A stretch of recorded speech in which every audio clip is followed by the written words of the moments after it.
Remember when the tech industry had layoff after layoff after layoff? All because AI was supposed to replace developers? AI company called Anthropic is raising alarms tonight about AI's potential impact on employment that could soon be felt. There were even predictions of 90% of developers being replaced by AI by 2030. Well, now those same companies are quietly hiring back the engineers that they fired. The same week that Meta laid off 11,000 employees and announced it was spending $65 billion on AI, the company was also posting thousands of engineering roles for hire online. Literally the same engineers that they spent 2 years firing.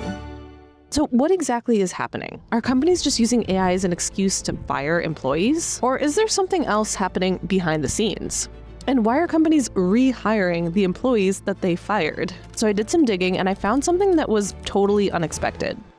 So today we're going to find out exactly why this is happening. And the answer is more uncomfortable than you might think. So let's get into it.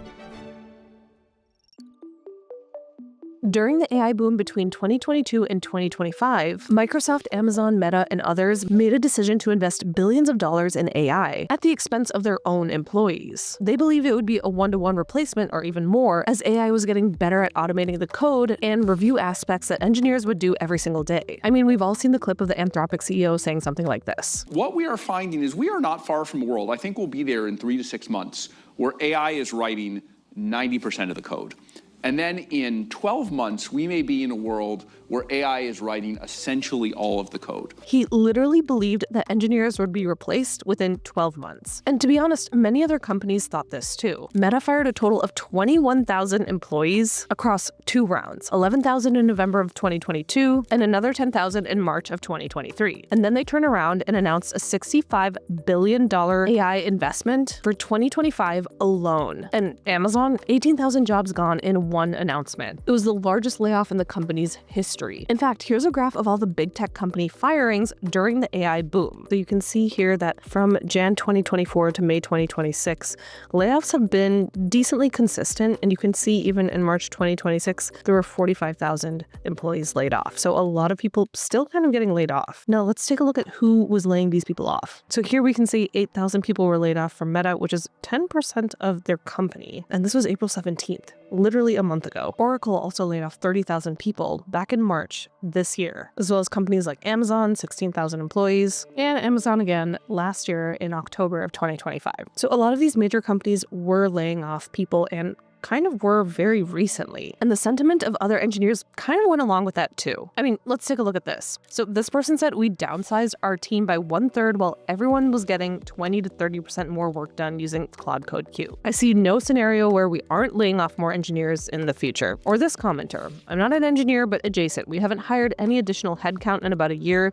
and that headcount was a manager, not even an analyst. We can't even suggest hiring entry-level analysts at this point because the higher-ups will just ask why we aren't automating those tasks with AI. And the data even backed this up for a while. So if you remember those AI coding benchmarks, the results were pretty astounding. The benchmark that everyone was talking about was the SWE bench. So it tested AI models on real GitHub issues from production code bases. Back in 2023, AI could really only solve 4% of tasks on it, but by late 2024, that number jumped up to 50%. And the headline benchmark, Human Eval, which tests AI on standard coding problems, it went from 13% in 2021 to over 95% in 2025. On paper, it looked like AI was going to make human engineers obsolete. And here's the kicker. The narrative started to unravel when those benchmarks were exposed as testing very limited scenarios without real-world experience. But yeah, I agree with it. They don't make any difference in my book. I don't use them. Claude 3.7 did better on benchmarks than Claude 3.5, but I think Claude 3.5 is better at coding because Claude 3.7 is just like, hey, I'll turn that button red. Also notice that there's this other button that was blue. Turned it red too. Don't worry, I got your back, buddy. Bam, Claude 3.7. And you're like, dog, I wanted that to be blue. All right, hey, I turned that button back to blue. Also turned that other button back to blue just for you, buddy. Bam, you're like, no, I wanted one to be red and one to stop it, Claude 3.7. Yeah, I get that it's way better on benchmarks, but it's not like better for me. It's way worse for me. Okay, you guys, so here's the thing about human eval. It was only 164 Python problems. That's it. And it turns out that most frontier models actually saw those exact problems in training already. So when researchers switched to a harder benchmark like Big Code Bench, one that actually tested real complex coding tasks, the best models only scored about 35%, whereas humans scored 97%. The benchmarks weren't lying exactly, but they were testing the wrong thing. Sure, AI's compute ability and speed and reasoning were probably a little bit better, but it didn't mean that they could just replace engineers. They still hallucinated, they still made mistakes, and they definitely couldn't be left to their own devices to output the same as a human engineer could. On top of that, companies realized that engineer output didn't equate to ROI with the entire company. So let's explore why that was happening.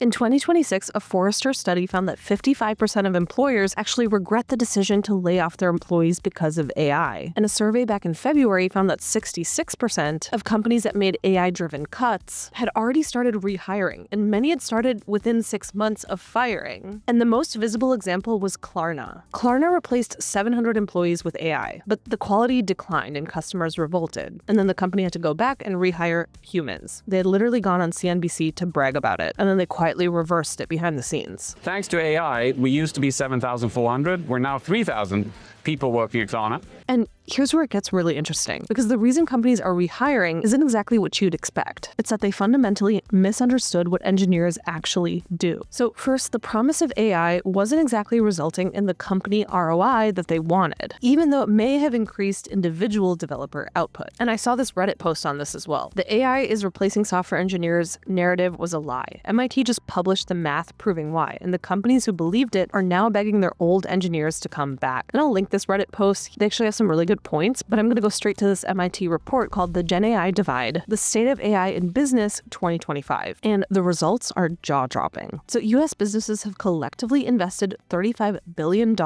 into internal AI projects, and 95% of them have seen zero return on investment. Nothing.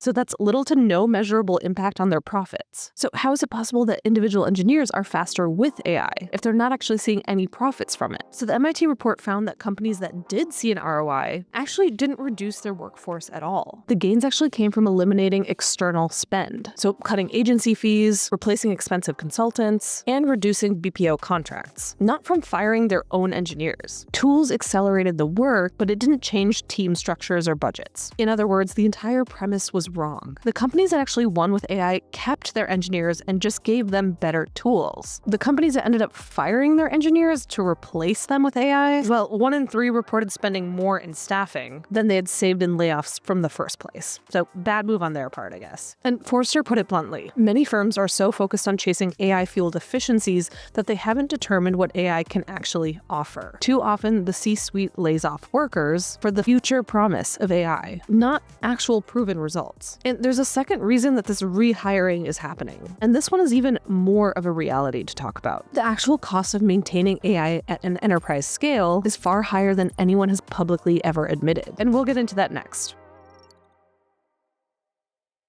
So if you didn't already know, AI is expensive, especially at the enterprise level. Uber's chief technology officer burned through the company's entire 2026 AI budget on token costs alone before the year was even halfway done. He literally said, I went back to the drawing board because the budget that I thought I had just evaporated. And he's not alone. Brian Catanzaro, NVIDIA's own vice president of applied deep learning, and remember, this is a guy whose entire company profits off of AI, he admitted on record, for my team, the cost of compute is far beyond what we would pay employees. Isn't that crazy? The VP of a company that is literally selling AI chips is saying that AI costs more than the people that it's supposed to replace. So what's the point? So here's why. Let's break it down. When you hire a software engineer, you pay them a salary, a fixed cost. It's very predictable for a company. But every single AI query, every agent action, every API call, that carries a variable cost. You need tokens, compute, and infrastructure. And when you run serious AI workflows at scale, you don't just need the AI. You also need prompt engineers, evaluation pipelines, security reviewers, model version managers, and platform owners. None of the overhead actually disappears when you use AI.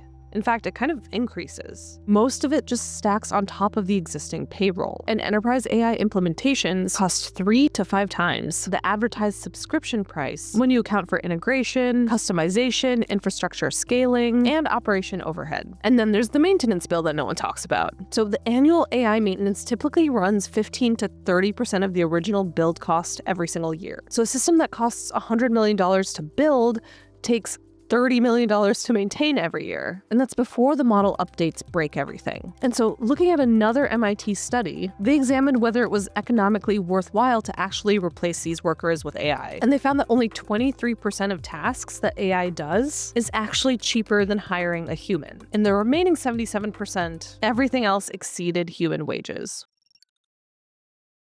Okay, so let's recap everything that we talked about. Big tech fired hundreds of thousands of engineers in the name of AI efficiency. Then they discovered that AI actually costs more than the engineers themselves, and it's not even that much faster. Then they started rehiring very quietly because they went out on all these public networks talking about how AI is going to replace a lot of their workforce, and then they backtracked. Embarrassingly so, that much of those wages will go to lower salaried employees, maybe offshore, still under the guise of AI transformation. So was this a genuine miscalculation, or was AI just the excuse, and the real goal was just a salary reset and higher profits? That's a question that only engineers living through this can answer. So what are your guys' thoughts? Leave a comment below if you think that companies are rehiring to backtrack, or they're sticking to the story that AI is going to replace their developers. I'm curious to hear your thoughts. All right, and see you in the next one.